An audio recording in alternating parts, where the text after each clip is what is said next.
안녕하세요. 인천에 사는 30대 후반 여자입니다. 이혼의 상처가 이제 막 나아갈 쯤이라 이렇게 용기를 갖고 사연을 보냈어요. 지금 남편과 이혼한 지 이제 2년이 넘어가는데요. 요즘 이혼은 별게 아니라고 하지만 생각보다 이혼의 상처가 크더라고요. 이 정도로 많이 힘들 줄은 몰랐어요. 10년 가까이 산 남편과 이혼이라니 생각보다 많이 공허한 느낌이 들긴 하지만 남편과 같이 산 동안 받은 상처가 엄청 크기 때문에 공허함을 신경 쓸 힘조차 없어요. 이 답답한 마음을 풀고 싶은데 솔직하게 털어놓을 곳이 없어 용기를 갖고 사연을 보내봤습니다. 길다면 긴 저의 이야기 한번 들어보실래요? 일단 남편은 저보다 5살 많은 사람이에요. 친구 소개로 만나게 된 사람이었는데 남편과 3번 정도 데이트 후 바로 결혼을 하자고 하더라고요. 그만큼 남편이 저한테 푹 빠져버린 거죠. 사실 전 사람을 잘 믿지 않기 때문에 몇 번 보지 않은 남편과 연애하지 않고 바로 결혼을 결정하기 너무 힘들었어요. 사람은 정말 좋은데 신뢰를 쌓기엔 기간이 너무 짧은 게 흠이었죠. 신중에 신중을 더해서 결혼을 고민했는데요.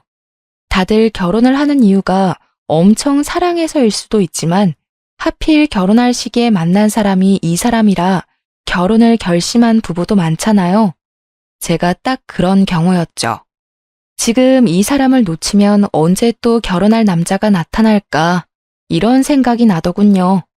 저도 안정적인 삶을 누구보다 살고 싶은 여성이었고 화목한 가정을 갖고 싶은 욕심이 어릴 때부터 항상 있었어요.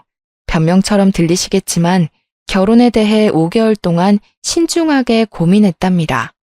그렇게 남편과 첫 만남 이후 거의 6, 7개월 만에 결혼하게 됐는데요.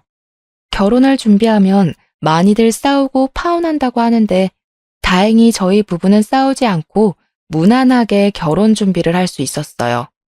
저희 부부는 처음부터 무리해서 집을 사지 말고 전세부터 시작하기로 했어요. 그렇게 각자 번 돈은 각자 관리하기로 하고 결혼 생활을 시작했죠. 저희 결혼 생활이 늘 시끄럽고 힘들었던 이유는 다 시어머님 때문이었는데요. 시어머님은 굉장히 화려한 분이셨어요.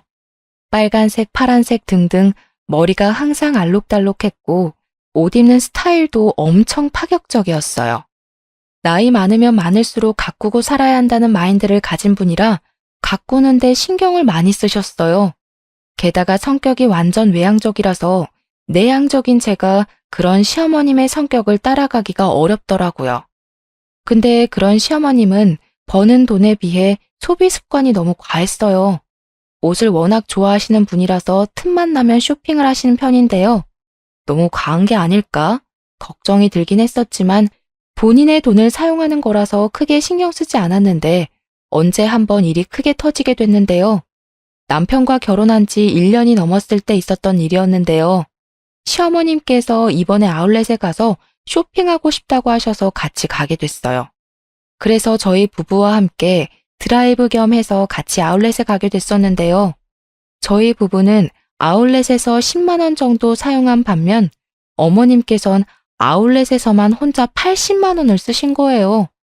분명 80만 원 쇼핑을 하기 한 달 전에도 가방 하나 사신다고 200만 원 가까이 쓴 기억이 있는데 얼마 지나지 않아 80만 원을 쓰신 걸 보고 놀랬었어요.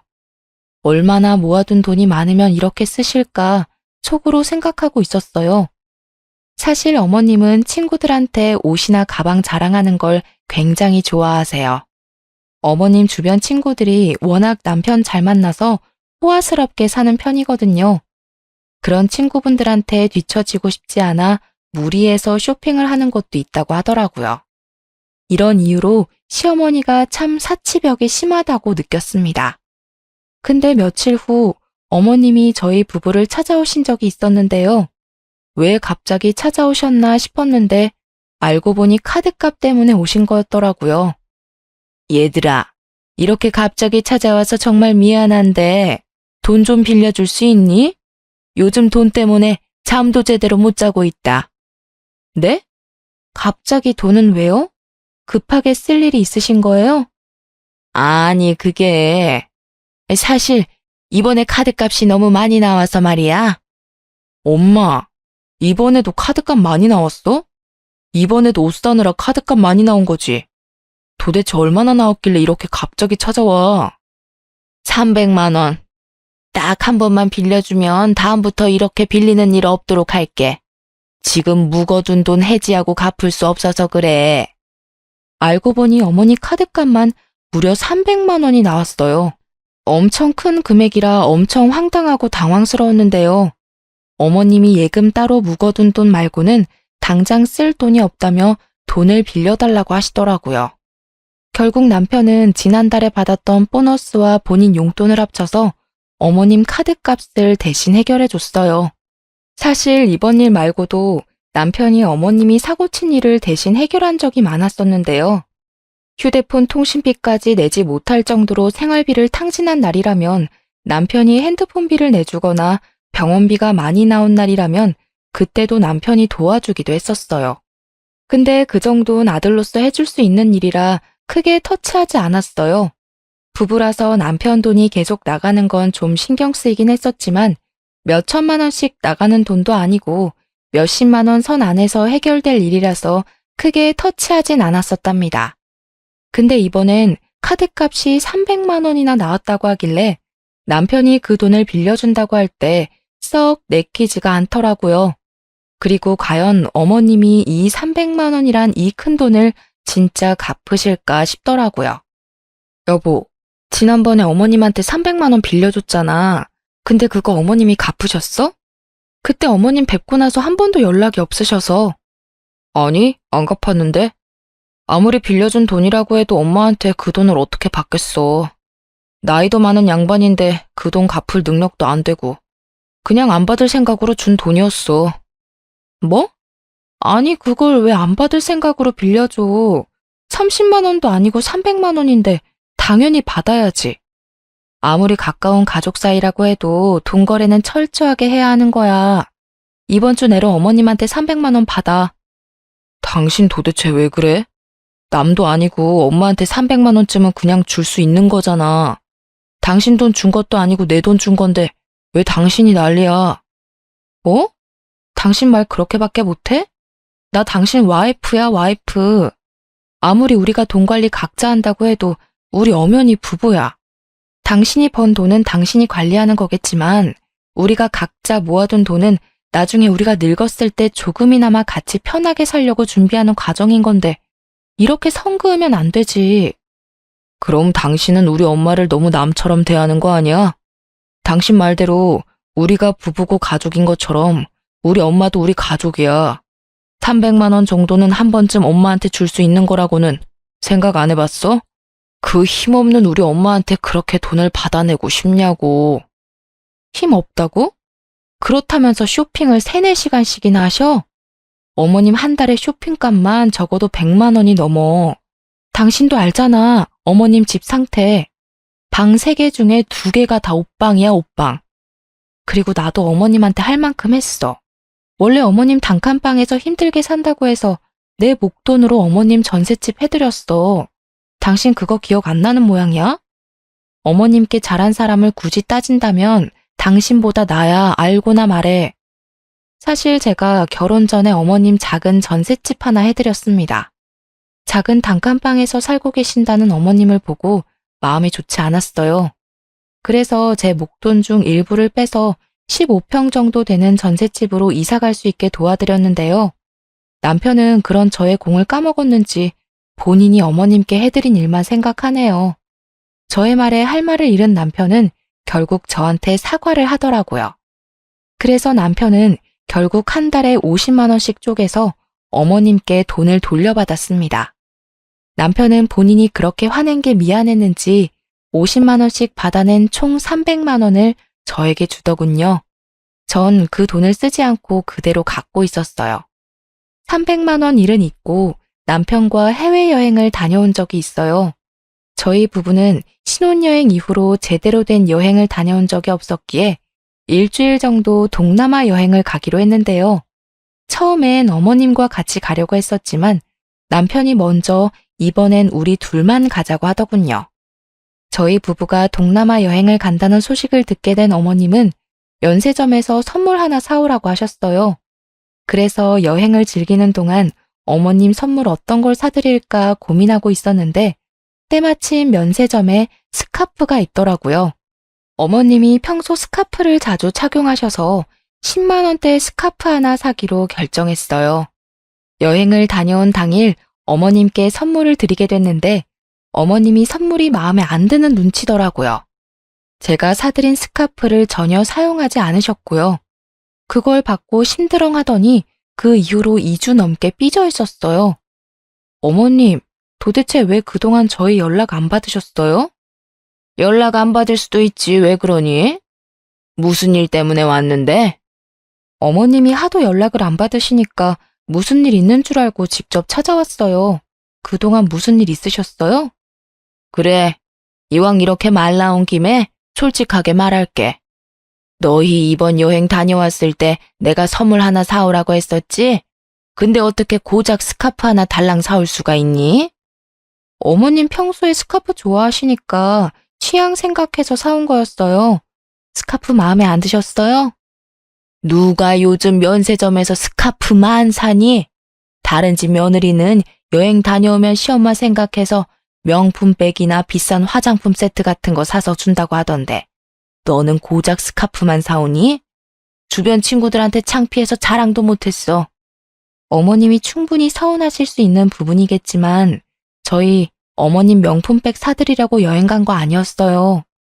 그리고 명품백이 1, 20만 원 하는 물건도 아니고 적어도 2, 300만 원은 거뜬히 깨지는 건데 저희가 그것까지 사드릴 돈이 없었어요. 여행 갈 돈은 있고 이 시엠이 가방 하나 살 돈은 없다는 게 말이 안 되잖아. 정말 실망이다 실망이야. 생각보다 어머님의 삐짐이 오래 갔었어요. 저한테 본인 잔심부름을 시키는 것은 물론이고 제가 다니고 있는 회사 앞에 갑자기 찾아와서 5만 원, 10만 원씩 용돈을 가져간 적이 한두 번이 아니에요.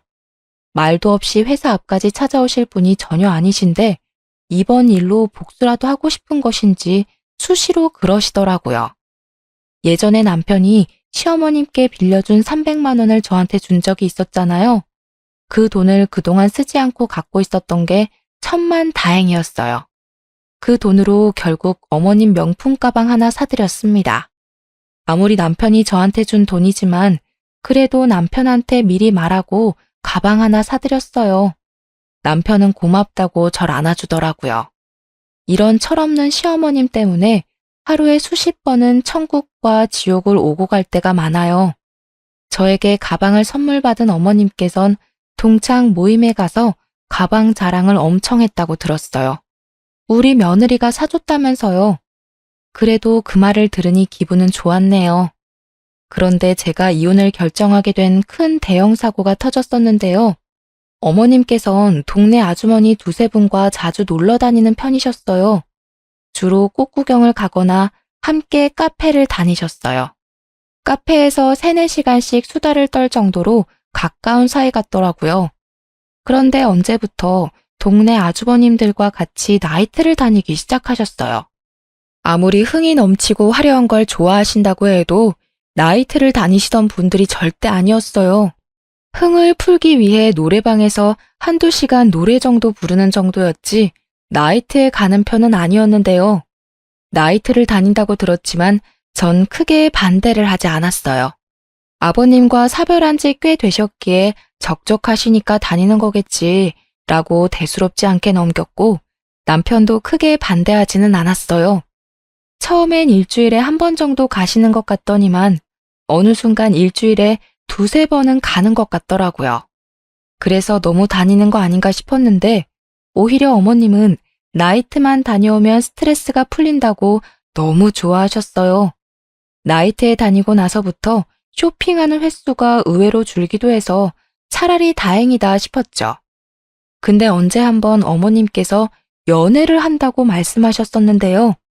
어머님이 아버님과 사별하고 나서 단 한 번도 연애를 한 적이 없었어요. 재혼할 생각도 전혀 없다고 말씀하신 분이라 그런 어머님께서 연애를 시작하셨다 해서 깜짝 놀랐는데요. 얘들아, 나 요즘 만나는 남자 한 명 있어. 너희들한테 이걸 말해야 하나 고민 많이 했는데 만나다 보니 이 남자 좀 괜찮은 것 같아서 너네한테도 솔직하게 말해야겠구나. 어머님, 너무 축하드려요. 어떤 분이세요? 어서 말해주세요. 나이트에서 만난 남자이긴 한데 그 사람도 와이프랑 사별한 남자더라고. 그 후로 여자를 만날 생각 전혀 없었는데 이번에 처음으로 날 좋아하게 됐다네. 에휴, 참 부끄럽다. 너희들은 내가 연애해도 괜찮겠니? 당연하죠. 전 진작에 어머님이 연애하길 바랬어요. 당신은 어때? 어머님이 연애하시니까 좋지? 근데 걱정되는 게 있어. 나이트에서 만났다는 게 참 마음에 걸리네. 아무리 둘 다 연세가 있으신 분이라고 해도 만난 장소가 너무 불순하잖아. 정말 괜찮은 분 맞아? 내가 산 세월이 있는데 남자 하나 볼 안목도 없겠어? 참 다정하고 좋은 사람이야. 어머님은 소녀처럼 정말 좋아하셨어요. 연애할 생각이 없다고 하셔서 평생 혼자 사시는 게 아닐까 걱정이 많았었는데 이제 어머님도 새 삶을 살 수 있다는 사실에 정말 행복하더라고요. 어머님께서 이번에 새로 만나는 남자친구는 어머님보다 4살 정도 많은 분이셨어요. 두 분께서 일주일 내내 만나서 데이트를 즐기고 그런다고 하셨는데요. 근데 어머님이 말씀하시는 걸 들으면 그 남자친구분 하는 행동들이 좀 이상하더라고요. 정상적인 연애가 아닌 것 같은 느낌이랄까? 그리고 실제로 만나봤는데도 좀 꺼림칙했고요. 데이트를 하다 보면 서로 번갈아가며 데이트 비용을 내거나 하는 게 있어야 하는데 모든 비용을 어머님이 내셨어요. 게다가 신발부터 옷, 가방 등등 갖고 싶은 물건이 있으면 모두 다 어머님께 사달라고 한다고 하더라고요. 하는 행동을 보면 완전 늙은 제비 같더라고요. 언제 한번 어머님 남자친구와 어머님, 저 이렇게 3명이서 저녁 식사를 한 적이 있어요. 남편은 이날 회사 일 때문에 참석을 하지 못한 상태였는데요. 저녁 식사 장소는 어머님 남자친구분께서 알아본 곳이라고 들었는데 생각보다 가격대가 높은 레스토랑이라서 놀랬어요. 아무래도 며느리인 저를 본다고 하니 신경 쓴 게 보이더라고요. 이날 남자친구분께서 식사 대접을 해주나 보다 싶었는데 결론부터 말하자면 제 착각이었어요. 어머님, 여기 스테이크 너무 맛있네요. 그러게 말이야. 혁호씨, 너무 맛있었어요. 하여튼 혁호씨, 음식점 고르는 센스가 있다니까. 당신 며느리 보는 날인데 신경 써서 장소 선택 좀 해봤어요. 마음에 들어요? 그럼요. 맛이 아주 훌륭해요. 세아가, 너도 마음에 드니? 네. 오랜만에 이런 고급진 레스토랑에서 식사하니까 입이 아주 호강하네요. 정말 잘 먹었습니다. 식사할 때까지만 해도 이렇게 분위기가 좋았어요. 그렇게 계산을 하려고 하는데 자연스럽게 어머님께서 계산을 하시더라고요. 어머님 남자친구분도 당연하다는 듯 어머님을 계산대로 은근슬쩍 밀더군요. 그 모습을 보고 전 너무 황당해서 어머님이 계산 못하도록 막고 제가 대신 계산했습니다. 대략 50만 원 가까이 나왔었는데요.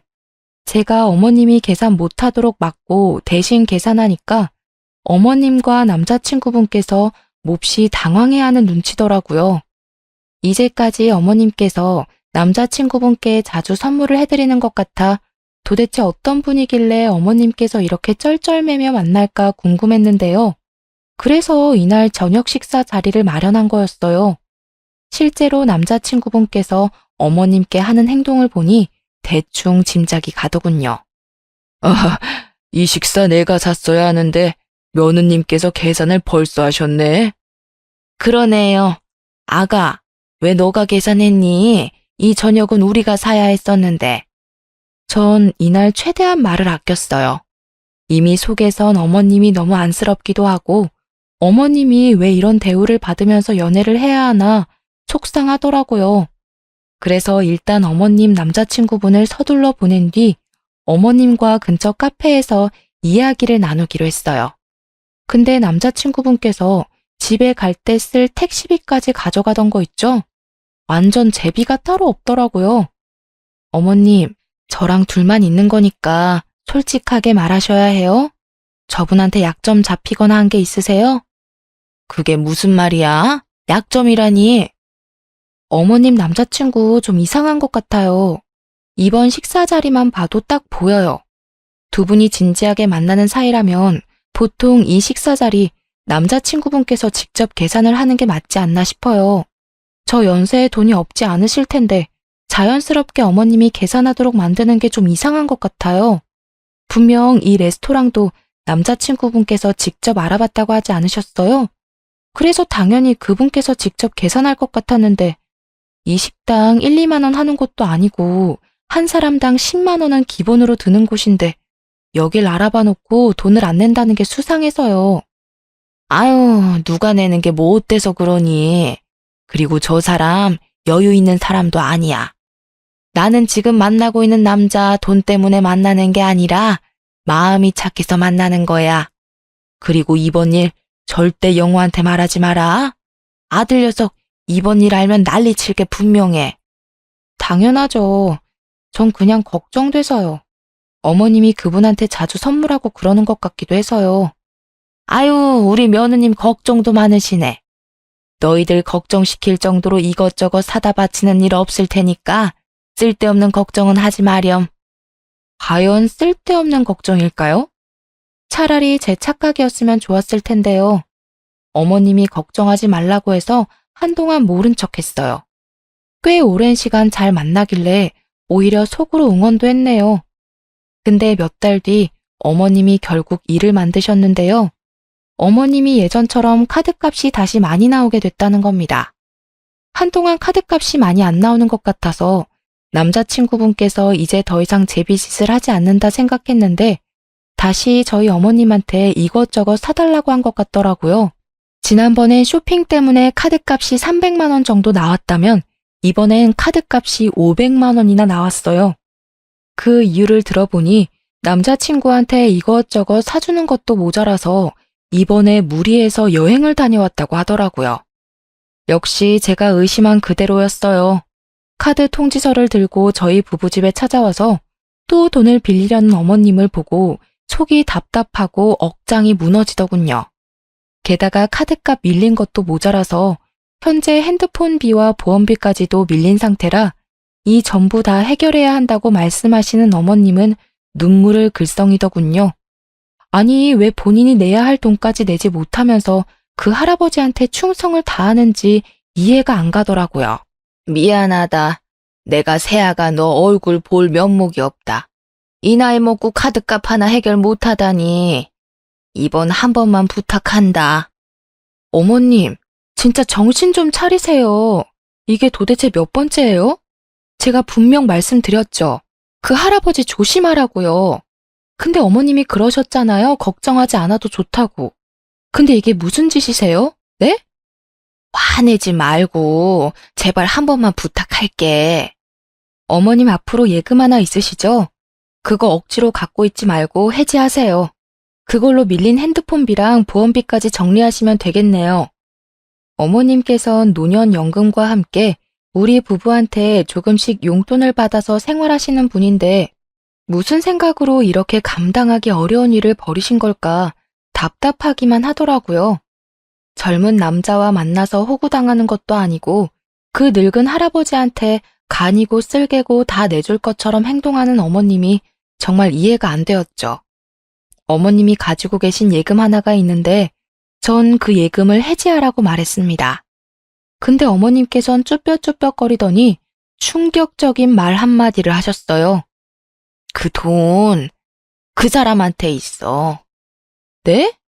어머니, 정말 왜 그러세요? 얼마나요? 얼마나 주셨는데요? 6천만 원. 그 사람이 주식 좀 할 줄 안다고 하길래 내가 투자 목적으로 6천만 원 줬어. 2배 이상 불려준다고 하길래. 근데 정말 잘 되고 있는 것 같더라고. 어머님이 주식에 대해 뭘 안다고 그러세요. 요즘 주식시장 얼마나 안 좋은데요. 그거 손해보더라도 당장 돌려받으세요. 아시겠어요? 그거 돌려받는 대로 카드값이랑 핸드폰비 다 해결하시고요. 어머님을 집에 돌려보내고 전 시름시름 알았습니다. 어머님 때문에 마음 편할 날이 없기 때문인데요. 그날 저녁 남편이 퇴근하고 나서 시름시름 앓고 있는 저한테 왜 그러냐고 묻더군요. 전 그런 남편에게 어머님과 있었던 일을 모두 말했어요. 근데 남편은 이미 알고 있던 것처럼 반응이 싱겁더라고요. 그리고 주식 얘기를 꺼냈었는데 그때부터 사색이 되더군요. 혹시 당신도 그 할아버지한테 돈 준 건 아니지? 자기야, 일단 화내지 말고 들어. 나 그분한테 3천만 원 드렸어. 나도 요즘 주식에 대해 관심이 있는데 그분이 딱 주식을 하고 있다고 해서 한번 투자 좀 해봤어. 근데 정말 잘하는 분이라고 하더라고. 너무 걱정 안 해도 돼. 당신 정말 미쳤어? 그걸 왜 나한테 허락도 없이 투자를 하냐고. 3천만 원이 네 집 개 이름도 아니고 왜 마음대로 그걸 주냐고. 어머님도 6천만 원이나 드렸다더라. 왜 둘 다 나한테 그러는 거야? 그분이 사기라도 치면 어쩌려고. 아니야. 그분 사기치거나 그럴 분은 아닌 것 같아. 그리고 당신이 무슨 돈이 있다고 3천만 원이나 그 사람한테 투자를 해? 사실 우리가 예전에 공동으로 모아둔 3천만 원 예금 그거 깨서 드렸어. 정말 미안해. 내가 그거 꼭 제자리로 돌려놓을게. 나 한 번만 믿어줘. 그걸 손댔다고? 진짜 당신이나 어머님 모두 다 질린다. 도저히 안 되겠어. 우리 이혼하자, 이혼해. 이혼이라니. 이혼은 절대 안 돼. 나 당신이랑 못 헤어져. 내가 왜? 전 한동안 친정집에 가기로 했습니다. 생각 정리가 되면 그때 이혼을 할지 말지 결정하기로 했는데요. 친정집에 2주일 정도 가 있을 동안 시어머님과 남편에게 큰일이 터졌어요. 어머님 남자친구가 잠수를 탔다고 합니다. 어머님께서 돈을 돌려달라고 말한 순간 그때부터 연락이 닿지 않았다고 해요. 어머님이 그 남자친구 집에 찾아갔었는데 이미 모든 짐을 다 뺀 상태로 어머님이 모르는 곳으로 도망갔다고 합니다. 저는 이미 예상하고 있던 결과였어요. 요즘 이런 사람들 한둘이 아니라고 하잖아요. 시어머님 남자친구분 하는 행동만 봐도 딱 사기칠 사람 같았어요. 어머님은 그분한테 콩깍지가 제대로 씌어서 그걸 모르고 있던 거였어요. 알고 보니까 어머님만 사기를 당한 게 아니라고 해요. 어머님과 같이 나이트를 다니던 동네 아주머님들도 그 할아버지의 말만 믿고 주식에 투자했다가 돈을 돌려받지 못했다고 하네요. 6천만 원 사기를 당한 어머님은 약과였어요. 어떤 아주머니는 1억 가까이 돈을 잃었다고 합니다. 어머님은 물론이고 남편까지 돈을 돌려받지 못한 상태로 전 이번 일을 알게 된 후 이혼하기로 결정했어요. 이혼하자고 말하니 남편은 정말 손이 발이 되도록 싹싹 빌었습니다. 어머님은 이번 일로 제정신이 아닌지 오히려 이런 일로 이혼을 하냐면서 적반하장으로 나오더라고요. 넌 이런 일 가지고 이혼을 꼭 해야겠니? 부부란 게 어려움이 있으면 같이 이겨낼 줄도 알아야지. 이혼하자는 소리가 어떻게 바로 나올 수가 있어? 어머님, 이제까지 어머님이 저희한테 한 행동들을 생각해 보세요. 저는 남편도 남편 일이지만 어머님 그 철딱선이 없는 행동 때문에 숨 막혀서 이 사람이랑 못 살아요. 어머님 수준껏 생활을 해야지 탱자탱자 돈 쓰기만 하시는데 옆에서 그걸 제가 다 어떻게 감당하고 살아요? 그리고 어머님이 분명 그러셨죠? 이제까지 산 세월이 있어서 안목이 좋다고요. 근데 어머니 인생 헛사셨어요. 이 연세에 어떻게 감당하려고 남자 하나 잘못 만나서 돈까지 잃으셨어요? 무슨 힘으로 다시 일어나시려고요? 저 어머님 보기 싫어서라도 이 사람이랑 이혼하고 싶어요. 어머머머, 얘 말하는 것 좀 봐. 말이면 단 줄 알아? 당신은 나랑 이혼하면서 그 할아버지한테 준 3천만 원 나한테 다시 돌려줘야 할 거야. 그 3천만 원 중에서 2천만 원은 내 돈이나 마찬가지였잖아. 그리고 어머님도 지금 살고 있는 전셋집 빼셔야 할 거예요. 그 전세 자금 다 제 돈인 거 잊지 않으셨죠? 당장 집 정리하고 돌려주세요. 전 이 말만 남기고 집에 있는 모든 짐을 빼서 다시 친정집에 들어갔습니다. 남편은 저희 친정집에 찾아와서 울고불고 난리가 아니었어요. 그런 남편을 보고 친정아빠는 남편 얼굴에 소금을 뿌리며 당장 꺼지라고 고래고래 소리를 질렀답니다. 엄마도 그런 시엄마 밑에서 살 필요 없다고 이혼 결정 잘했다고 말했어요. 언제 한 번은 남편이 제가 다니고 있는 회사 앞까지 찾아왔어요. 퇴근 시간 맞춰서 와 있었더라고요. 전 창피한 나머지 그런 남편을 데리고 서둘러 회사 근처에 있는 카페로 갔는데요. 지금 이게 무슨 짓이야? 왜 말도 없이 남의 회사로 찾아오고 그래? 당신이 내 전화조차 받지 않으니까. 당신이 내 전화를 받아줘야 얘기를 하든지 말든지 하지. 왜 내 전화 안 받아? 정말 나랑 이혼이라도 하겠다는 거야? 내 말을 뭘로 들은 거야? 나 당신이랑 이제 못 산다고, 이혼하고 싶다고. 왜 자꾸 물어봐? 이해 못했어? 자기야, 제발. 나 한 번만 봐줄 수 없어? 나 정말 반성 많이 하고 있어. 우리 엄마도 후회 엄청 하고 있고. 우리 모자 앞으로 자기한테 충성을 다할게. 그딴 거 다 필요 없고 이혼 준비나 잘해. 남편이 이 이후로 몇 번을 더 붙잡았어요. 전 절대 같이 살 마음 없다고 완강히 거절을 했는데요. 그렇게 길고 긴 시간이 흐르고 나서 합의 이혼을 하기로 결정했습니다. 남편과 살고 있던 집을 내놓고 돌려받은 전세금은 제가 갖기로 했어요. 남편이 전세금 제가 전부 가지는 대신에 3천만 원 말고 1,000만 원만 주면 안 되겠냐고 하길래 그렇게 하라고 했습니다. 그래서 전 전세금과 함께 1,000만 원을 받았어요. 그리고 어머님도 살고 있는 집 정리해서 제 계좌로 전세비를 입금하셨더라고요. 남편은 물론이고 어머님까지도 한순간에 집이 사라진 거잖아요. 두 사람은 결국 연식이 오래된 빌라 반지하로 이사 갔다고 해요. 남편은 그런 집에서 어머님과 같이 살려고 하니까 정말 많이 힘든 눈치더라고요. 그래도 뭐 어쩌겠어요. 두 사람이 벌인 일인데요, 뭐. 근데 최근에 남편한테 연락이 왔어요. 어머님의 유방암 소식 때문이었는데요. 최근에 어머님께서 가슴 쪽에 뭐가 만져진다고 해서 건강검진을 받았다네요. 검사 결과 유방암 진단을 받았답니다. 근데 정작 두 사람은 병원비가 없는 상태라 당장 수술을 진행할 수 없었어요. 그래서 남편이 수술비를 빌리기 위해 저한테 전화를 한 거였더라고요. 여보, 잘 지냈어? 이혼하고 오랜만에 연락하는 것 같네. 정말 미안한데 돈 좀 빌려줄 수 있을까? 우리 엄마가 이번에 암 진단을 받아서 내가 지금 너무 찌질한 거 알겠지만 엄마가 아프다는데 어쩔 수가 없네. 당신이랑 이혼하고 나서 나 쥐뿔도 없어. 당신도 알잖아, 우리 사정. 이번 한 번만 도와줄 수 없어? 딱 한 번만 도와주면 진짜 당신한테 연락 안 할게. 내가 뭘 믿고 두 사람한테 돈을 빌려줘. 어머님이 아프신 건 안타까운 일이지만 이젠 내가 상관할 일이 아니라고 봐. 이젠 나 당신 가족 절대 아니야. 당신 능력껏 해결해. 다시는 연락하지 말고. 이번에 돈 한 번만 빌려주면 더 이상 연락하지 않을게. 우리 엄마 아프다는 거 거짓말 아니야. 진짜 우리 엄마 진짜 아파. 지금 치료 안 받으면 우리 엄마 죽을지 몰라. 사람 한 번 살린다 생각하고 돈 좀 빌려주라. 나 정말 미치겠어. 반대로 장모님이 암이라고 생각해봐. 당신도 속상할 거잖아.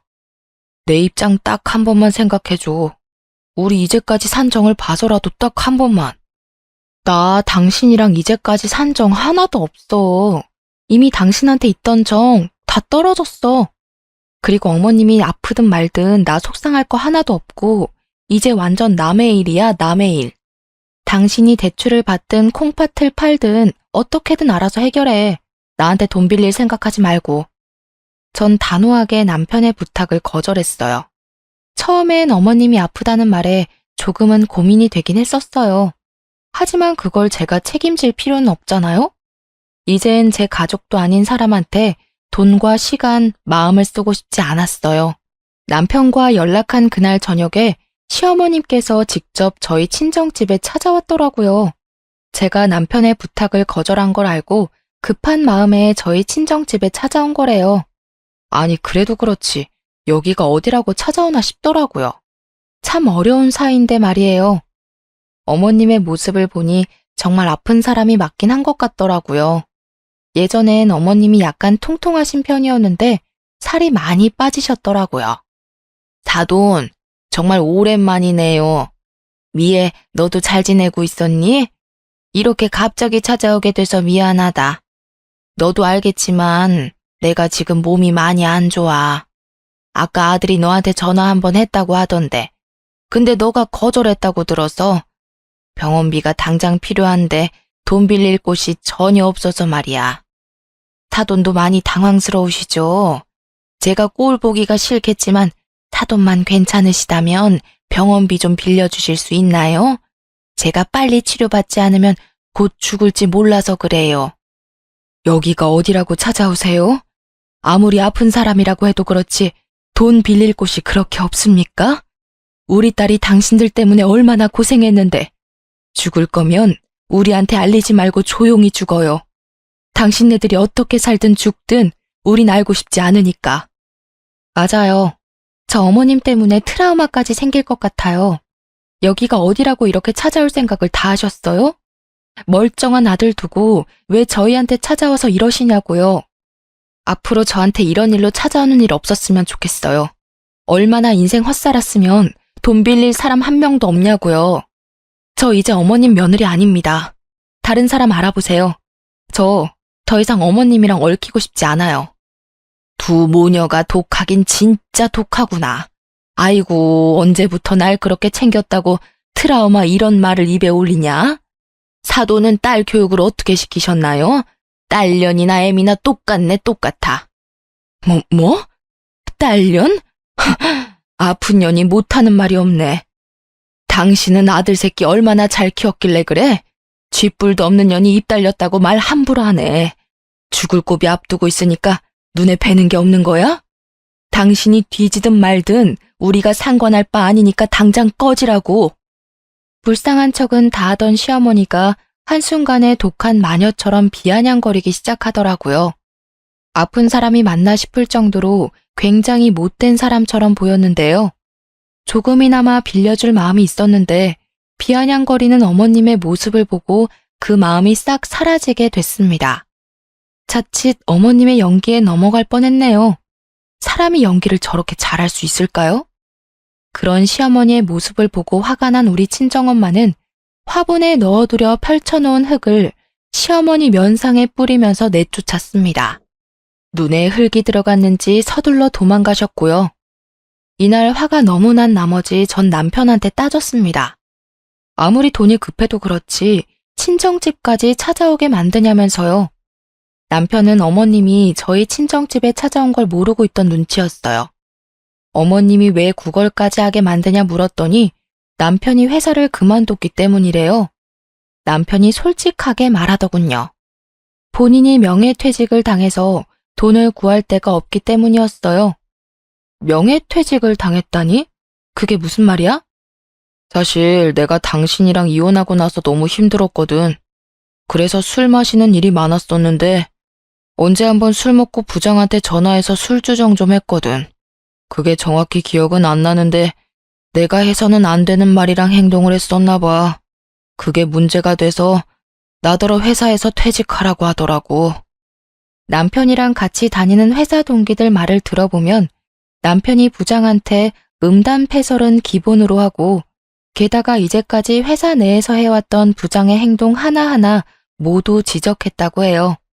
게다가 남편이 학벌에 비해서 회사 업무 능력이 너무 없어서 언젠가 해고할 생각을 하고 있었다고 해요. 근데 때마침 부장한테 그런 몰상식한 행동을 하는 바람에 해고를 당하게 된 거였죠. 회사에서 나름 힘이 있는 부장은 그런 남편을 회사 그만두게 만들었다네요. 이제 막 40대가 된 사람이 명예퇴직을 당한다는 게 말이 안 되잖아요. 그냥 해고를 당한 거나 마찬가지인데요. 남편은 지금까지도 직장을 제대로 구하지 못한 상태라고 합니다.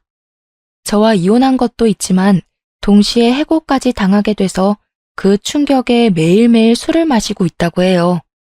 어머니 생각해서라도 하루라도 빨리 일을 구해야 하는데 남편은 그런 생각할 힘조차 없는 것 같아요. 어머님은 수술을 잘 받았는지 안 받았는지는 그 이후로 물어보지 않았어요. 아마 치료를 제대로 받지 못하고 있을 겁니다. 남편이 돈도 벌지 않고 술만 마시고 있으니까요. 그런 두 모자를 보고 있으니 속이 다 후련하고 몸과 마음이 가벼워진 것만 같아요. 돈 문제로 사람 속 썩이던 두 사람한테 벗어났다는 생각에 정말 하루하루가 행복해요. 전 남편과 이혼하고 나서 현재 직장에 열심히 다니면서 돈을 차곡차곡 모으고 있어요. 조만간 제 이름을 걸고 가게 하나 차릴 예정이에요. 부모님이 예전부터 음식점을 운영하고 싶어 하셨어요. 저도 그러고 싶어서 부모님과 함께 가게 오픈 예정이에요. 만약 이 사람과 저 사이에 아이가 있었더라면 이혼하는 게 어려웠을 거예요. 아이가 있는 부부는 이혼하는 게 참 어렵다고 하잖아요. 다행히 저와 남편은 아이 계획이 전혀 없던 사람이었어요. 만약 한 사람이라도 아이를 원했었더라면 지금 현재 저의 모습은 어땠을지 궁금하네요. 주변 친구들도 시부모님 잘못 만나서 엄청 고생하고 있거든요. 근데 그 친구들은 모두 아이가 있어서 섣불리 이혼을 하지 못한다고 해요. 결혼하기 전까지만 해도 시댁 때문에 왜 힘들어할까 상상이 안 갔었어요. 두 사람이 좋으면 그만이지 않나? 그런 생각을 했었는데 사랑 하나로 결혼할 수는 없더라고요. 결혼 생활을 유지한다는 게 참 쉬운 일만은 아닌 것 같아요. 아무리 내가 잘한다고 해도 남편이나 시댁 식구 한 명이라도 내게 못한다면 결혼 생활 한순간에 무너지는 것 같아요. 그렇기 때문에 결혼 결정을 할 때 남편 자체를 보는 것도 중요하지만 남편 집안 식구들도 꼭 봐야 했어요. 이혼하고 나서 생각한 게 있는데 너무 섣불리 결혼을 했다는 거예요. 남편과 연애를 해보고 결혼할 걸 그런 생각을 가끔 하고 있는데요. 요즘 연애를 건너뛰고 많이들 결혼한다고 하는데 개인적으로 전 위험하다고 생각해요. 그 사람에 대해서 조금 더 알아보고 결혼하는 게 덜 위험한 일이 아닌가 싶어요. 주변 사람들은 다른 사람 만나서 재혼할 생각이 있냐고 물어봐요. 근데 전 두 번 다시 결혼하고 싶지 않아요. 부모님도 그 지겨운 결혼을 못하러 두 번씩이나 하냐며 성을 내셨어요. 저도 결혼을 다시 하진 않을 것 같아요. 결혼이란 게 참 쉬운 일이 아니기 때문이죠. 아무리 서로 사랑해도 돈 문제로 다들 헤어진다고 하는데 이번에 뼈저리게 느꼈습니다. 만약에 재혼을 한다고 해도 또다시 이혼하지 않는다는 보장도 없잖아요. 그리고 이제까지 받아온 스트레스와 억압에서 벗어나니까 오히려 너무 행복하고 자유롭더라고요. 저와 다르게 결혼 생활이 행복한 사람도 분명 많을 거예요. 하지만 반대로 저처럼 결혼 생활이 지옥인 분들도 분명 있을 텐데요. 이혼을 권장하는 것은 아니지만 본인의 행복을 위해서라면 이혼을 하는 것도 하나의 방법이라고 알려드리고 싶어요. 만일 시댁, 남편, 돈 등등 여러 문제로 인해 이혼 고민을 하고 있는 분이라면 망설이지 말고 당장 하는 것도 나쁘지 않다고 생각해요. 자유로운 몸이 된 저는 지금부터라도 열심히 행복하게 살아볼 예정이에요. 남편과 살면서 못 쌓은 추억과 커리어 등등 다시 쌓아볼 예정이고요.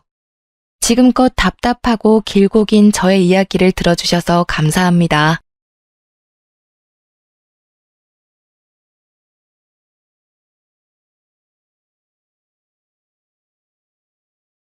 안녕하세요. 경기도에 살고 있는 초등학교 교사입니다. 저는 작년 이맘때쯤 연애 결혼했어요. 동시에 그 해에 이혼도 했는데요. 그럴 수밖에 없었던 제 사연 들어보시겠어요? 미혼인 교사는 선자리가 끊이지를 않습니다.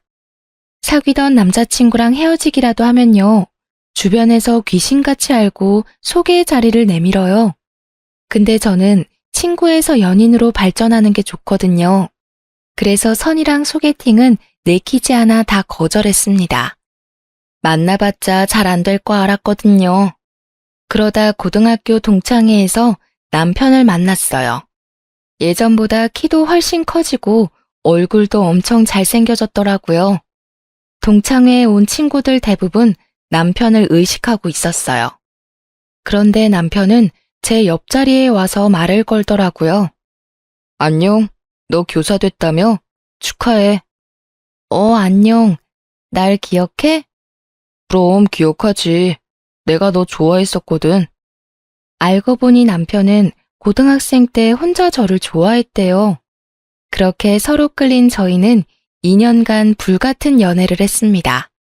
남편이 너무 잘생겨서 제가 홀라당 넘어가 버린 거죠. 남편은 전문직이라 벌이도 괜찮았어요.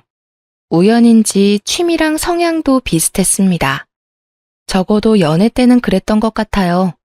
그리고 둘 다 취미로 주식을 공부했어요. 이야기할 거리가 많았죠. 시댁 식구들도 처음에는 저 예쁘다고 다 잘해줬습니다. 저희 부모님도 제가 좋으면 다 좋은 거라 하셔서요. 무조건 제 의견을 따르셨죠. 그렇게 결혼까지 순조롭게 진행됐어요. 물론 결혼 후에 모든 게 바뀌었지만요. 차라리 남편과 순수한 학생 때 만났더라면 어땠을까 싶네요. 이제 남편의 모든 게 제 인생에서 지우고 싶은 흔적이 됐으니까요. 올케, 친정이사 잘 도와주고 왔어? 부산까지 갔다 오느라 고생이 많았네. 네, 신경 써주셔서 감사해요. 근데 어쩌다 부산에 자리를 잡으신 거야? 서울이나 경기도 쪽에 계속 사셨으면 좋았을 텐데. 서로 불편하게 왔다 갔다 안 해도 되잖아. 아, 그게 아버지 고향이라서요. 그래도 지방에서 얼마나 불편하시겠어? 혹시 집값 때문에 내려간 거 아니야? 딸이랑 시댁은 경기도 신축 아파트에 살고 있는데 사돈 어른들 말은 안 하셔도 여러모로 체면이 안 살겠다. 그런 거 아니에요. 그리고 지방이 뭐 어때서요? 어디든 다 사람 사는 곳이잖아요. 걱정하지 않으셔도 돼요. 자식 출가하고 늙을수록 기댈 곳이 집뿐이거든. 지금은 몰라도 나중에 후회하실걸? 아휴, 사돈 어른도 아들이 있으셨으면 좋았을 텐데. 그럼 좀 기대고 사셨을 거 아냐? 고작 나랑 1살 차이 나면서 신우는 할 말 못할 말을 구분하지 못했어요. 기댈 곳이 왜 없어요. 돈만 있으면 다 되는 세상인데. 저희 친정 부모님 그 정도 여유 있으세요. 저도 계속 챙길 거고요. 그리고 여기보다 훨씬 더 좋은 새 아파트로 이사 가셨는걸요? 결혼했으면 말야, 남편을 챙겨야지. 시집 간다는 말이 괜히 있겠어? 올케가 잘 모르나 본데 여자는 시가를 살뜰히 챙겨야 해. 근데 사돈 어른들은 설마 전세로 가신 거야? 아니죠, 자가죠. 저는 시집 왔다고 생각 안 해요. 남편이랑 저랑 살림을 둘이 합친 거죠. 하긴 지방 아파트값 똥된 지 오래니까. 가만 보면 올케는 어떻게든 날 이겨먹으려고 하네? 우리가 1살 차이라고 해도 날 공경해야지. 엄연히 윗사람이야. 남편 누나잖아. 앞으로 조심해줘. 신우의 꼰대짓에 제가 반박하려는데 남편이 말했어요. 누나, 미안한데 지금 장인어른 장모님 땡땡 아파트에 사셔. 진짜? 거기 브랜드 아파트잖아. 지방이라서 저렴하게 내놨나? 모르는 소리 마 누나. 거기 부자 동네야. 나도 처음에 지방은 아파트 전부 저렴할 줄 알았거든. 아닌 곳도 있더라. 똑같이 비싸. 가보니까 엄청 좋더라. 그래봤자 지방이잖아. 머지않아 똥값 될걸? 아니 너는 왜 여자들끼리 대화하는데 끼어들어? 형님, 아무리 제가 편하셔도 말씀 좀 가려서 해주세요. 저희 엄마 아빠 걱정은 해도 제가 하고요. 형님은 시댁 걱정만 하시면 될 것 같아요. 어머님이랑 아버님 주택 오래됐잖아요. 리모델링이라도 해드려야 할 텐데 생각해 보셨어요? 남편은 또 자기 누나라고 제게 바로 화를 냈어요. 당신 미쳤어? 시댁이 우스워? 리모델링? 우리 집 보고 그런 생각했어? 그리고 우리 누나랑 1살 차이라고 윗사람 대접 안 하겠다는 거지? 방금 못 들었어? 형님이 여자들 일에 끼어들지 말아잖아. 난 형님이 친정 걱정해 주시니까 나도 걱정돼서 하는 말이잖아. 신우는 뭐라 반박도 못 하더라고요. 제가 한 방 먹였죠. 물론 그날 이후 신우의 시집살이는 더 심해졌어요. 한 번은 신우가 제 가방에 시비를 걸더라고요. 옳게. 가만 보면 명품이 꽤 있다. 그 가방은 또 어디서 난 거야? 아, 짝퉁? 퀄리티는 좋네. 아, 이거요? 무슨 소리예요?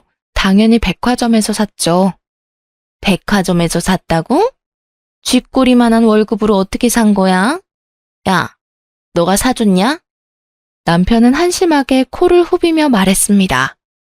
미쳤냐? 내가 돈이 어딨어. 보너스 받은 걸로 샀어? 아니, 옳게. 보너스를 받았으면 모을 줄 알아야지. 교사가 그렇게 사치스러우면 학부모들 다 욕해. 제가 남편 졸라서 산 것도 아니고요. 내 돈으로 내가 샀는데 굉장히 듣기 불쾌했죠. 에이, 형님, 요즘 그런 시대가 아니라서요. 괜찮아요. 능력도 안 되는데 명품으로 스트레스 풀려 하지 마. 그거 다 부질없다. 사실 백화점 가방이나 보세 가방이나 질은 비슷하잖아. 같은 교사들 품격 낮추지 말고 검소한 모습으로 다녀. 형님은 명품이 싫으세요? 아무래도 너무 비싸죠. 근데 비싸긴 해도 한 번 사면 오래 들 수 있어서 좋아요. 그리고 샤테크라고 요즘은 가방으로도 수익을 남기는 세상이잖아요. 아, 형님이 교직에 안 계시니 잘 모르시나 봐요. 교무실 오면 깜짝 놀라시겠다. 제 동료 교사들도 보너스 받을 때마다 1년에 하나씩은 구매들 하거든요. 지금 나 무시하는 거야? 내가 공부방이나 운영하고 있다고 무시하는 거지? 그럴 리가요. 저는 그냥 됐어. 난 신랑이 명품 사준다고 해도 거절하는 사람이야. 옳기랑 다르다고. 그깟 가방 얼마나 한다고? 돈이 없어서 안 사는 게 아니라 사치를 하기 싫은 거야. 공부방에 오는 학부모들 내가 명품 들고 있으면 말이야. 얼마나 질투하겠어. 아니, 제가 제 돈으로 가방 하나 못 살 경제력은 아니거든요. 사실 취미로 주식을 하고 있는데 수입이 꽤 짭짤해요. 교사 월급은 잘 모으고 있고요. 주식 수익은 따로 통장 만들어서 여행 가거나 가방 구매해요. 남편도 주식을 하는데 제 덕에 부수입 많이 챙기고 있고요. 그 부분은 월급이 아니니 당연히 서로 터치를 안 해요. 근데 제가 명품 쓴다고 형님이 더 난리인 거죠. 저는 그런 부분까지 설명하고 싶지 않아 남편을 째려봤습니다. 신우도 남편을 째려보더라고요. 평소랑 달리 중간에서 가만히 있으니까요. 남편은 시댁 식구들 앞에서는 주식 이야기를 꺼려해요. 그래서인지 이 상황을 모른 척했어요. 누나 말이면 꿈뻑 죽는 사람인데도요. 그러다 얼마 뒤였어요. 사촌 언니랑 명품 매장에 갔는데 신우이를 딱 마주쳤습니다. 이거랑 또 이거 이렇게 4개로 분할 결제 좀 해주세요. 네, 고객님 결제 도와드리겠습니다. A카드는 30만 원, S카드는 15만 원. 가만 보자. 형님, 옳게? 아, 나도 한번 와봤어. 신랑이 하도 사라고 해서. 옆에는 누구? 아, 사촌 언니요. 언니가 가방 예약한 게 있다고 해서요. 그래? 안녕하세요. 네, 안녕하세요. 그때 사촌 언니가 예약을 걸어둔 가방을 다른 직원이 들고 왔습니다. 예쁘네요. 일시불로 결제해주세요. 그때 신우 담당 직원이 말했어요. 고객님, 죄송하지만 카드가 전부 한도 초과입니다. 그럴 리가요. 다시 해보세요. 아까 말한 대로 긁은 거 맞아요? 혹시 금액을 다르게 입력한 거 아니에요? 순서대로 천천히 해보세요. 사촌 언니랑 제 앞에서 신우는 민망한 상황이 연출됐죠. 신우는 얼굴이 벌개져서 직원에게 작은 목소리로 다그쳤어요. 함께 있던 제 사촌 언니는 참지 못하고 푹 하고 터져버렸습니다. 신우가 들었는지 저를 살짝 째려보더라고요. 저는 모르는 척 안 들리는 척 했어요. 뭐 이따위야? 다음에 다시 올게요. 옳게, 난 마음에 드는 게 없어서 먼저 갈게. 네, 들어가세요. 뭐야? 저 여자, 너 괴롭힌다던 그 신우 맞지? 카드를 도대체 몇 개 내민 거야? 뭐 다 한도 초과야? 혹시 저렇게 창피당했다고 괜히 또 나중에 너한테 시비 거는 거 아니야? 아니야, 내가 뭘 했다고. 아무것도 안 했는데. 근데 사촌 언니 말이 맞았어요. 여보, 일요일 날 말이야. 누나한테 좀 가봐. 왜? 나 바빠. 월요일 참관 수업 있어서. 누나 공부방 좀 가서 보라고. 시간 되지? 무슨 소리야, 그게. 내가 왜? 교사 겸직 안 되는 거 몰라? 몰래 도와주면 되잖아. 누나 그날 일 있대. 고급 인력 이때 한번 써먹어야지. 뭐? 고급 인력? 장난이라도 그딴 말 하지 마. 기분 나쁘니까. 아이씨, 그럼 대청소라도 좀 가서 도와주던가. 뭐라고? 내가 잘못 들었나? 나 출장 가는데 내가 못 도와주니까 너라도 도우러 가야지. 자기는 뭘 그렇게 당연한 듯이 얘기해? 당연한 일이지. 가족이잖아. 내가 왜 일요일까지 일을 해야 해. 그것도 먼지구덩이에서. 부탁해도 안 들어주긴 할 건데 너 지금 명령하는 거야? 야, 그럼 우리 누나 불쌍하게 혼자 청소하게 두라고? 하나도 안 불쌍하거든? 사람 쓰면 되잖아. 사람 쓰면 돈 들잖아. 너 진짜 이기적이다. 너 때문에 남편이 혼나는 건 아주 괜찮지?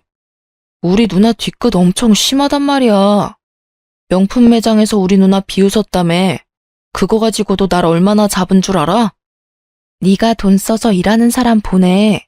어디 나한테 그딴 소리라고 있어? 누나는 무섭고 난 안 무서워? 나도 뒤끝 심해. 나랑 이혼하고 싶니? 그리고 내가 뭘 비웃어 형님이 그렇게 말하디? 난 가만히 있었어.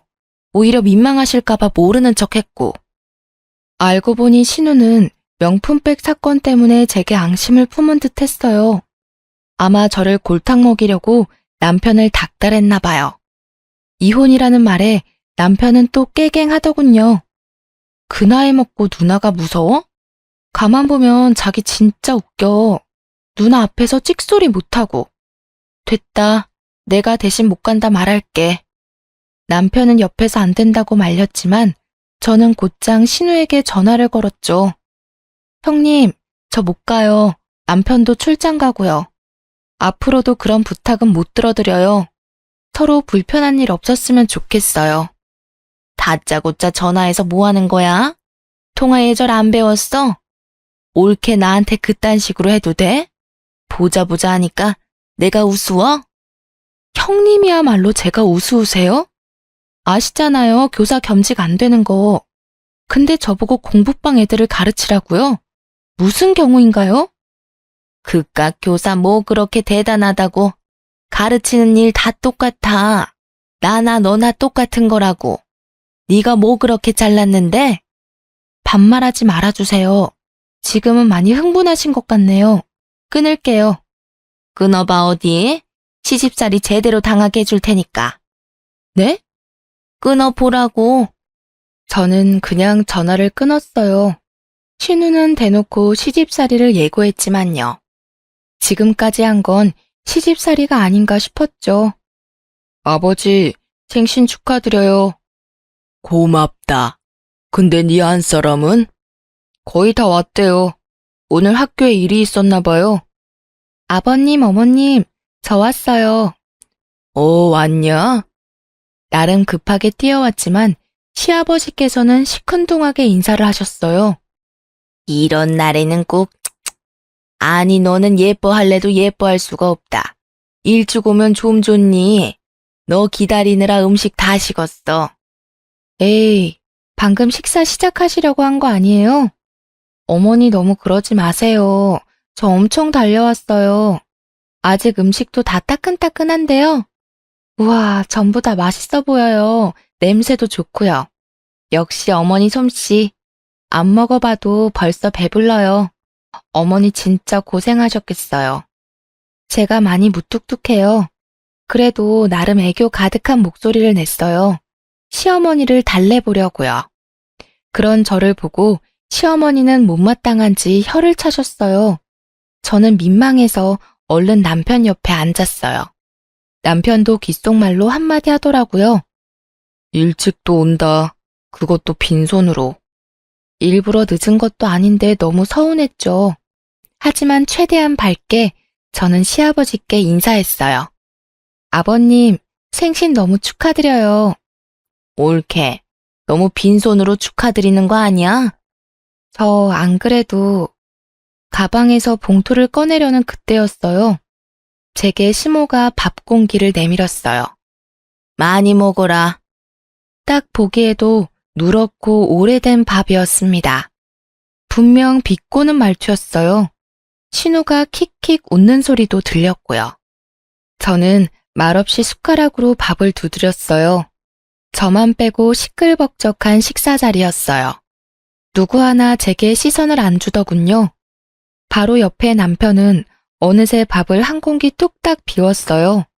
그러자 시어머니가 하얀 새밥을 갖다 주셨죠. 저는 머리를 세게 한 대 맞은 듯 했어요. 그러자 신우가 묘하게 웃으며 제게 말했어요. 옳게. 다 먹었으면 과일이라도 깎아와. 아, 네. 신우가 말했던 시집살이가 이런 거였나 봐요. 이런 대접은 난생 처음이라 놀란 저는 그냥 묵묵히 과일을 깎았습니다. 드라마에서만 보던 일이 제게 일어나고 있었어요. 하루 종일 바빠 제대로 먹지도 못했거든요. 속도 너무 쓰렸습니다. 열심히 과일을 깎아오자마자 시모가 말했습니다. 예, 그거 두고 산 거 두고 설거지 좀 해라. 너 없어서 혼자 하느라 내가 엄청 욕봤다. 말없이 남편을 쳐다봤어요. 남편은 말했죠. 뭘 봐?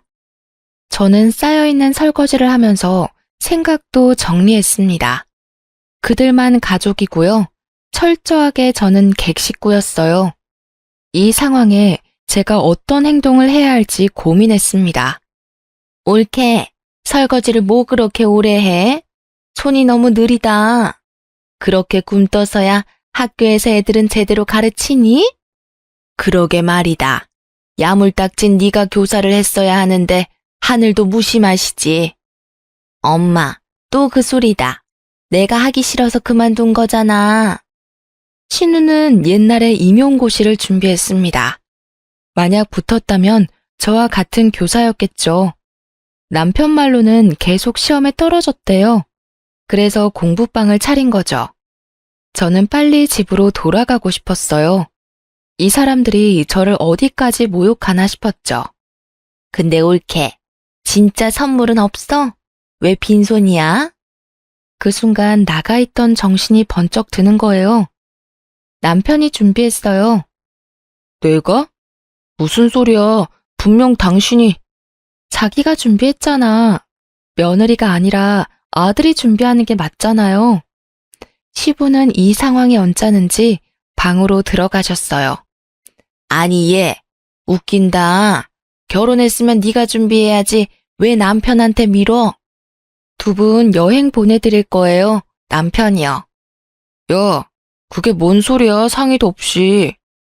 당황한 남편의 얼굴을 보고 저는 인자하게 웃었어요. 우리 이번에 매수했던 주식 3배 가까이 올랐잖아. 너 그걸 왜 여기서 말해? 어머, 그랬어? 아버지 있을 때 진작 말하지. 시어머니는 바로 목소리가 바뀌었습니다. 네, 당신 국내 여행 보내드릴 거지? 어디가 좋을까? 여수? 경주? 제주도? 우리 그때 의논했었잖아. 기억 안 나? 야, 사실 나는 일찍 발을 빼서 얼마 못 건졌어. 뭐? 아니, 그럼 올케는 수익 났어? 네, 저는. 됐네. 그러면 며느리가 보내주면 되겠네. 네? 제가 왜요? 뭐? 당연한 도리 아니야? 저 하루 종일 일하다 왔는데요. 밥 한 숟갈 안 떴어요. 먹지도 못하는 누런 밥 주셔서요. 그래도 과일 깎고 뒷정리에 설거지까지 다 했어요. 구박받으면서도 저는 제 본분 다 했잖아요.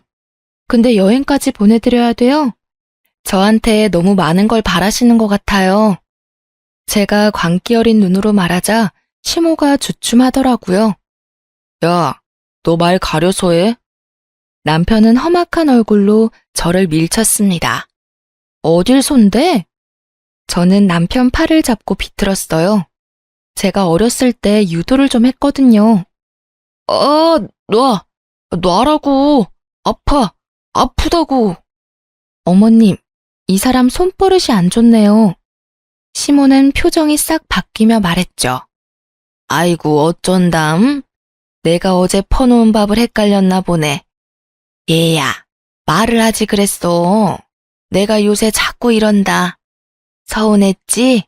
점점 눈도 안 좋아지고 기억력도 안 좋아. 신우는 웬일로 말없이 눈치만 봤죠. 너 말은 그렇게 해도 보내줄 거면서 너희 시아빠한테 말해놓으마. 그리고 너희 녀석아, 어디 부인을 밀쳐? 하고 숟가락을 남편 머리를 내치더라고요. 엄마, 아프다고. 밥도 일부러 그렇게 줘놓고는 나보고 모르는 척하라며. 뭔 소리야 이게?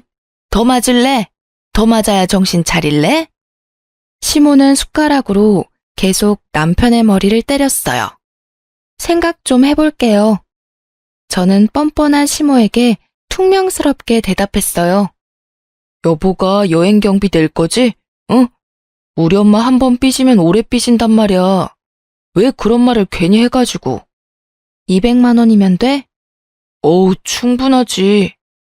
너 어머님이 일부러 나한테 그딴 밥 주셨는데 아무 말도 안 하고 잘만 처먹더라?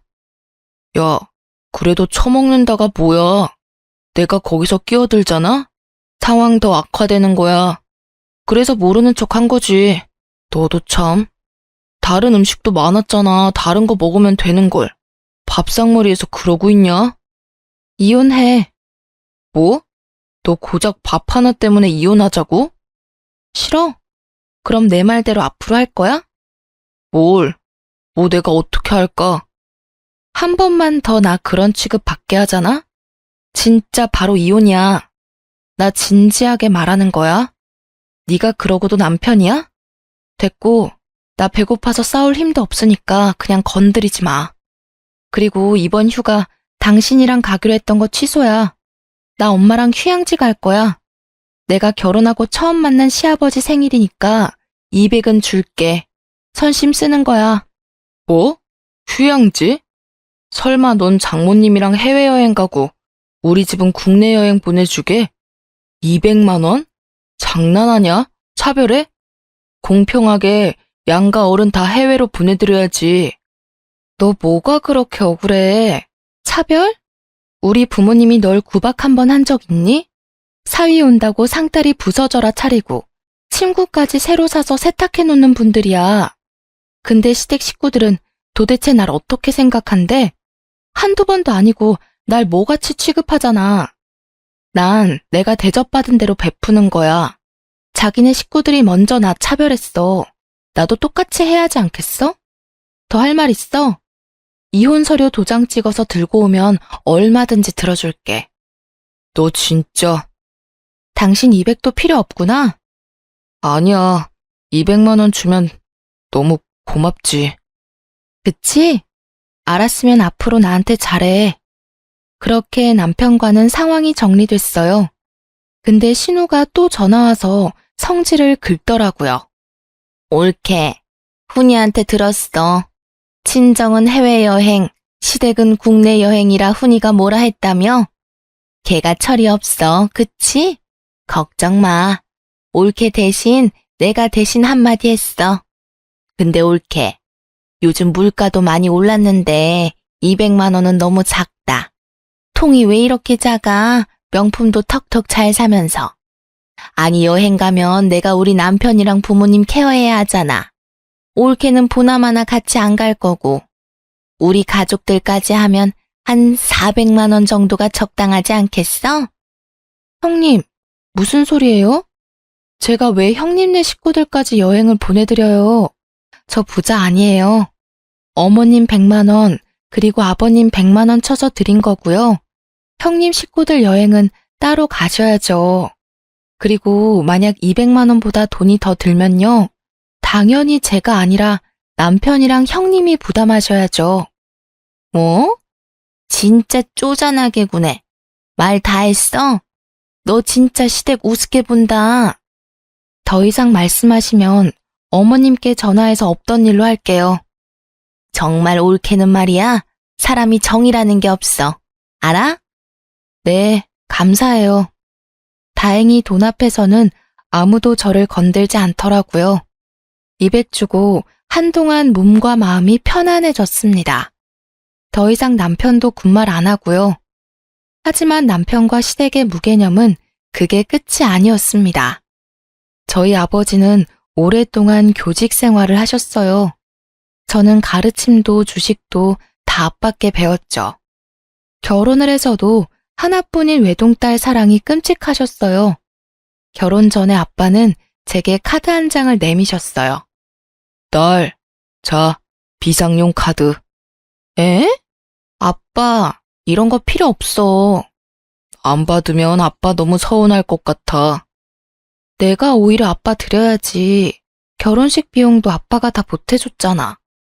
제가 모아둔 돈이 없는 건 아니었지만요. 아버지는 저 결혼할 때도 모아둔 돈을 절대 못 쓰게 하셨어요. 뭐든 다 해주고 싶지. 세상 다 주고 싶지. 그러지를 못하니 아빠 돈이라도 가지고 있으라고. 저는 감사했지만 아빠 카드를 절대 쓰지 않았어요. 세상에서 제가 제일 존경하는 아빠의 카드인데 하며 서랍에 고이 모셔놨어요. 그렇게 카드를 받은 것도 사실 잊고 있었는데요. 아빠가 전화가 오셨더라고요. 딸, 최서방이랑 소고기 외식이라도 거하게 했니? 무슨 소리야, 아빠? 많이도 먹었네, 우리 딸. 하여튼 소고기 좋아하는 건 알아줘야 한다니까. 다음에는 아빠랑도 먹으러 가자. 아니, 아빠, 무슨 소리예요? 나 집인데? 땡땡 소고기집, 네가 긁은 거 아니냐? 아이구야, 혹시 카드 잃어버렸어? 땡땡 소고기집? 분명 시댁 근처에 있는 고깃집 이름이었어요. 몇 달 전 남편이 서랍 속 카드 뭐냐고 물었던 기억이 떠올랐습니다. 그때 분명 아빠가 쓰라고 주신 카드인데 귀에서 못 쓴다고 답했어요. 아, 아빠, 내가 좀 이따가 전화할게요. 최서방이 카드를 헷갈렸나 봐요. 미안해요. 내일 입금해 드릴게요. 하필 카드가 똑같이 생겨가지고. 저는 아빠가 놀라실까봐 거짓말을 했습니다. 괜찮아. 너 쓰라고 아빠가 준 거잖아. 네 짝이 쓴 건데 뭐 어때? 근데 딸은 소고기 안 먹고 뭐 했어? 혼자 라면을 먹고 있던 저는 뜨끔했습니다.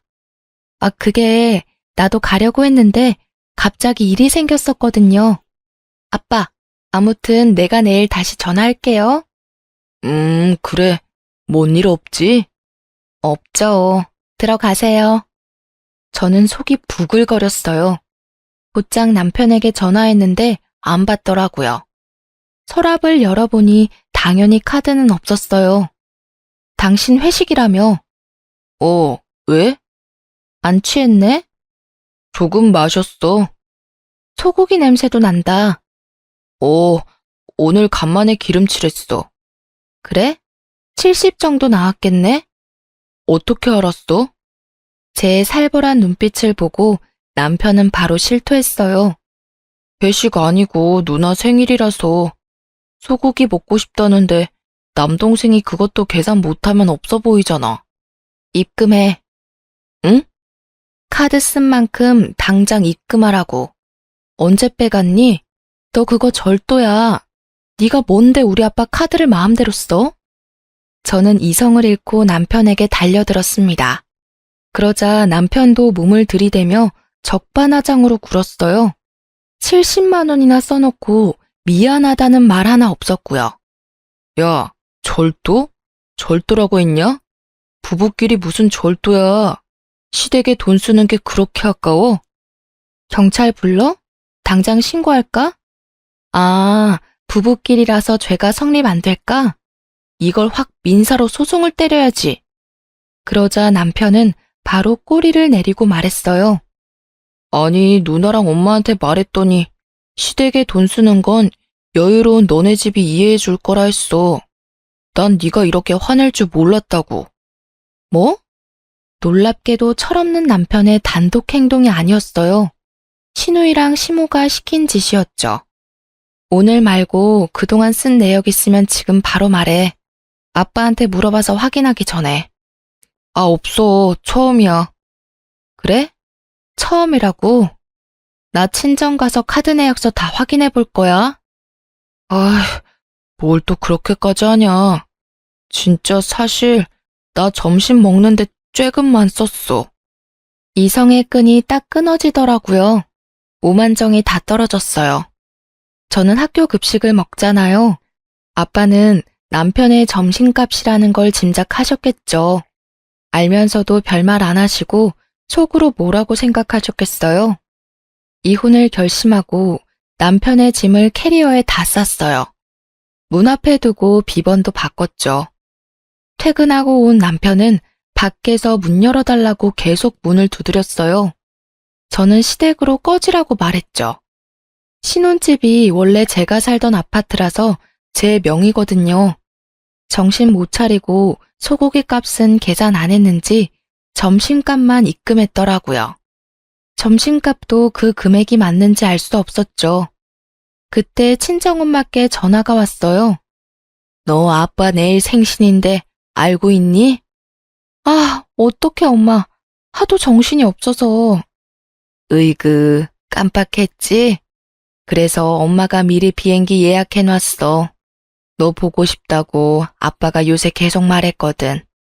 너가 비행기랑 식당 예약했다고 말했으니까 식당은 너가 알아볼 거지? 엄마 진짜 미안해. 내가 잘 준비할게. 전화를 끊고 저는 남편이 들어올 수 있게 문을 열어줬습니다. 네가 잘못한 게 뭔지 알아? 남편은 침묵하더군요. 내일 아버지 생신이야. 나 보러 오신대. 너 우리 싸운 티 절대 내지 마. 카드는 네가 헷갈려서 잘못 쓴 거라 말했어. 앞으로 한 번만 더 이런 일 생기잖아? 뒤도 안 돌아보고 이혼이야. 미안해. 고마워. 내가 잘할게. 소고기 값 대신이야. 알아서 맛집으로 잘 예약해.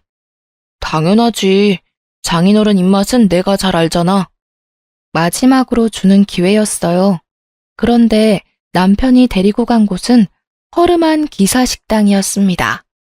60세를 바라보는 장인어른과 장모님이 비행기 타고 왔는데요. 삐그덕거리는 플라스틱 의자에 앉으며 애써 표정을 관리하셨어요. 올해 남편이 예약했는지 이미 백반이 차려져 있더라고요. 몇 개는 반찬이 말라 비틀어져 있었어요. 분위기 파악을 못하고 신난 남편은 조잘됐어요. 여기가 TV에 나온 집이고 유명한 집이라고요. 저는 남편의 뺨을 그대로 날렸습니다. 인간이야? 네가 인간이야? 갑자기 왜 그래? 니네 누나는 우리 아빠 돈으로 소고기 처먹이고 우리 엄마 아빠는 여기 모셔? 친정 부모님은 슬픈 얼굴을 하시곤 저를 말렸어요. 엄마 아버지 옮겨요. 여기 아니야. 다른 곳에서 먹어요. 내가 아는 식당 여기 근처에 많아. 저는 뒤돌아 콩나물 무침을 그대로 남편 얼굴에 패대기 쳤어요. 그리고 식당 사장님께 가서 사과드렸습니다. 시끄럽게 해서 죄송합니다. 귀한 음식으로 어지럽힌 것도 죄송해요. 계산이랑 피해 보상하겠습니다. 부산에서 오신 아버지 생신인데요. 남편이 기사식당에 데려와서요. 미리 차려주셨는데 죄송합니다. 아가씨 얼른 부모님 모시고 가봐. 으이그 못났네 못났어. 아주 부끄러운 줄 모르고 말이야. 계산은 예약한 사람한테 받아야지. 괜찮으니까 그냥 가세요. 기사식당 주인 할머니께서는 제 편을 들어주셨어요. 남편을 보고 혀를 차셨죠. 정말 쥐구멍이라도 숨고 싶었어요. 제가 이런데 부모님은 오죽하셨을까요? 한정식 집에서 한참을 두 분 다 말씀이 없으셨어요. 생신이신데 불편해서 식사도 제대로 못하셨죠. 친정엄마께서 어렵게 말문을 떼셨어요. 너무하네. 최서방도 참. 내가 돈도 빌려줬는데 그 돈은 어디다 다 쓰고는 장인어른 모시는데 기사식당을 예약해? 그게 무슨 말이야, 엄마? 금방 갚는 데서 3달 전에 빌려줬는데 아직 아무 말 없네. 아빠도 알고 있으신지 엄마에게 말하지 말라고 고개를 저으셨죠. 얘도 알 건 알아야죠. 최서방 괘씸하잖아요. 엄마, 얼마 빌려줬어? 엄마는 머뭇거리시다 2천만 원이라 말씀하셨어요. 시기랑 금액을 보니 제가 귀뜸했던 주식을 매수한 시기였죠. 남편은 더 끌어모을 현금이 없어 친정엄마께 돈을 빌린 거였어요. 부모님은 식사만 하시고 다시 부산집으로 내려가셨죠. 호텔이라도 예약해 드린다니까? 아니야. 너 지금 마음 복잡한데 우리는 집에 가 있을게. 딸, 괜찮아? 엄마와 아빠는 제 걱정뿐이셨어요. 저 이혼할까 해요. 그러자 두 분은 말없이 저를 안아주셨습니다. 집으로 돌아간 저는 남편에게 따지지도 않았어요. 오히려 차분해졌죠. 2천만 원 이야기 들었어. 여보, 그게... 갚아. 딱 일주일 준다. 자기야, 나 지금 돈 없어. 식당도 내가 미안해. 생각이 너무 짧았어. 돈은 없고 최대한 맛집으로 찾은 거였는데 차라리 솔직하게 자기한테 예약해달라고 말할 걸 후회했어. 남편은 텅 빈 통장 잔고를 보여주며 싹싹 빌더라고요. 저처럼 적당히 하는 게 아니라 주식에 전 재산을 몰빵했더라고요. 아마 제 돈을 쓰면 된다고 생각했겠죠. 일단은 꼴도 보기 싫어서 남편에게 시댁에 가 있으라고 했습니다. 처분을 기다리라고 한 거죠. 남편은 또 용서할 줄 알고 얼굴이 피더라고요. 경제관념도 없고 개념도 없는 남편과 시댁, 지긋지긋했습니다. 남편이 시댁에서 출퇴근을 한 지 일주일쯤 지났고 저는 시댁과 시누이에게 전화했습니다. 보너스를 받아서 식사 모신다고 거짓말했죠. 신우랑 시모는 당연히 남편이랑 싸운 걸 알고 있었어요. 화해하기로 했냐고 좋아하더라고요. 땡땡 호텔 앞으로 오라고 말했더니 시댁 식구들이 이번엔 호텔밥 먹냐고 눈치 없이 들떠있더라고요. 신우는 자기가 와본 적 있다고 곧바로 주문하려고 했어요. 형님, 그래도 제가 모시는 건데요. 주문은 저한테 맡겨주세요. 미리 예약했단 말이에요. 어머, 옳게. 우리 오늘 코스 먹는 거야? 시누이는 조카들보다 더 좋아했어요. 시모와 시부 역시 좋은지 한박 웃음을 지었죠. 스프 준비해드리겠습니다. 미리 주문한 식전 스프가 나오자 다들 맛있게 먹더라고요. 어쩜 스프까지 특별한 맛이네. 옳게 드디어 정신 차렸나 봐. 그래, 시댁 사랑받으려면 이 정도는 해야지. 그동안 옳게 우리한테 너무 정없고 딱딱했던 거 알지? 괜찮아. 우리가 다 이해해. 이제 종종 이런 자리 가지자. 너무 좋네. 남편은 지은 죄가 있어서 안절부절 제 눈치를 봤습니다. 저는 신우에게 말없이 빙그레 웃어줬어요. 스프를 다 먹은 지 꽤 돼서 그릇이 말라붙고 있었어요. 다음 메뉴가 너무 늦어지자 다들 표정이 어두워졌습니다. 시아버지는 불편한 헛기침을 했죠. 그러자 시모가 말했습니다. 아니 얘, 음식이 늦어도 너무 늦다. 말해야 하는 거 아니냐? 시모는 저를 닥달했어요. 저는 기다렸다는 듯이 자리에서 일어났습니다. 옳게, 내가 말할게. 앉아, 교양 없어 보여. 엄마 아빠, 여기 호텔이잖아요. 하나하나 준비하면 시간 좀 걸려요. 저기요? 저는 그만 웃음이 터져버렸죠. 맛있게 드셨어요? 이제 다 드셨으면 일어나야죠. 무슨 소리야, 옳게. 우리 스프밖에 안 먹었는데. 네, 제가 스프만 예약했으니까요. 왜요? 더 드시게요? 기다려도 뭐 더 안 나와요. 스프는 제가 계산 다 했고요. 드시고 싶음 알아서 더 주문해서 드세요. 여기 스테이크 맛있거든. 당신이 주문해 드려. 근데 괜찮아? 여기 엄청 비싸. 자기 알거지잖아. 남편은 울그락불그락한 얼굴로 제게 말했습니다. 너 지금 뭐 하는 거야? 1억이야? 진짜 이런다고? 내가 다 사과했잖아. 아버님, 어머님, 어떡해요? 그이가 돈이 없대요. 그래도 제 덕에 호텔에서 스프도 드시고 아주 호강하시네요. 조카들은 배고프다고 징징거리기 시작했어요. 엄마, 스테이크 먹는다며. 배고픈데 언제까지 기다려? 조용, 잠시만 기다려. 비싸면 얼마나 비싸다고? 신우는 메뉴판 금액을 보고 놀라서 닫았어요. 그러더니 제게 소리를 꽥 질러댔습니다. 옳게. 아니야. 보자 하니까 너 지금 뭐 하는 짓이야? 어른들 여기까지 다 불러서 말이야. 지금 장난해? 시모도 가격 보고 놀라 주섬주섬 우는 조카들 옷을 입혔어요. 시부도 기가 찬 얼굴로 저를 바라보더니 나갈 채비 하더군요. 사람들이 쳐다보니까 창피했겠죠. 저는 창피도 모를 만큼 통쾌했어요. 호텔 직원은 금방 달려와 신호를 저지했습니다. 죄송하지만 손님, 레스토랑 내에서 소란 피우시면 안 됩니다. 아니, 있어봐요. 야, 너 이리 와. 저는 차분하게 말했습니다. 왜요? 기사 식당보다 낫잖아요. 아, 저희 아빠 얼마 전 생신이셨거든요. 부산에서 비행기 타고 올라오셨는데 글쎄 남편이 기사 식당을 데리고 갔어요. 다들 제 친정아빠 돈으로 공짜 소고기도 잡수셨잖아요. 사실 여기 스프값도 당신들에게 쓰기엔 사치죠. 안 그래요? 레스토랑 손님들이 저희를 보고 수군거리기 시작하고 신우는 분이 안 풀리는지 제 머리채를 잡고 뺨을 때렸어요. 결국 경찰이 오고 상황은 종료됐습니다.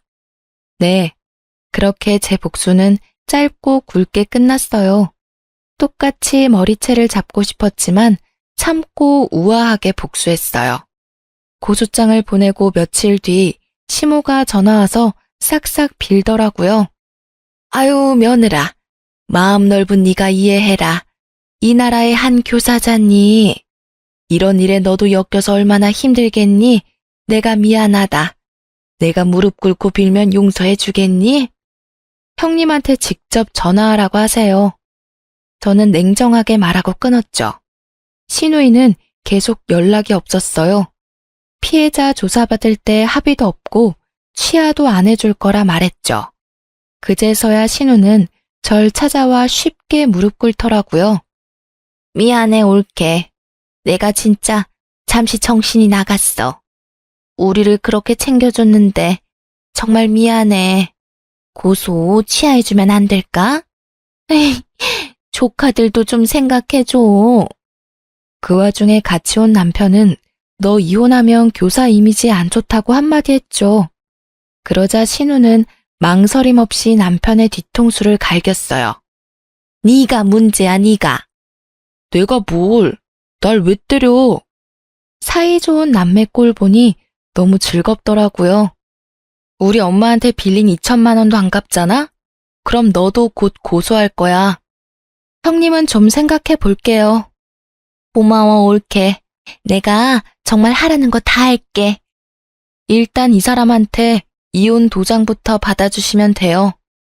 신우는 알겠다고 눈물 콧물 흘렸습니다. 저는 평화롭게 교사 생활을 하면서 잘 지내고 있어요. 당연히 이혼하고 2천만 원도 돌려받았습니다. 신우는 고소 취하해주는 대신 합의금 1,000만 원 받았어요. 시댁에 그만한 돈도 없는지 공부방 보증금 빼서 줬더라고요. 전 남편은 가진 주식 하나씩 다 폭락해서 망나니처럼 산대요. 그리고요, 얼마 전 지인 결혼식 갔다가 뷔페에서 옛 신우를 만났어요. 누구 결혼식에 온 건지 애들 둘까지 데리고 와서요. 며칠 굶은 것처럼 음식을 산더미처럼 쌓아서 먹더라고요. 저는 모르는 척 멀리 떨어져 앉았죠. 그러다 남편의 조카들이 절 알아봤는지 크게 소리쳤어요. 어? 저 사람 우리 숙모 같은데? 엄마, 엄마, 저기 숙모야. 이것들이 조용히 해. 숙모는 무슨, 너네 숙모 없어. 전 시누이는 뒤늦게 저를 봤나 봐요. 급하게 아이들 데리고 사라졌습니다. 그런 모습 보니 통쾌하기도 하고 겨우 저런 사람 때문에 내가 힘들었구나. 기분이 묘하더라고요. 아, 저는 얼마 전에 가족끼리 태국에 다녀왔어요. 아빠까지 셋이서 야무지게 놀다 왔습니다. 외동딸이 이혼해서 부모님이 속상하실 줄 알았는데요. 오히려 두 분 다 금방 잊으시더라고요. 지금은 저랑 있는 시간이 늘어나서 더 좋아하시는 듯해요. 그리고 이혼했는데 선짤이랑 소개팅짤이 여전히 들어오네요. 예전에는 선이나 소개팅이 정말 싫었거든요. 근데 지금은 조건이랑 집안 맞는 게 굉장히 중요하다고 생각해요. 좋은 사람 있으면 재혼할 생각은 물론 있어요.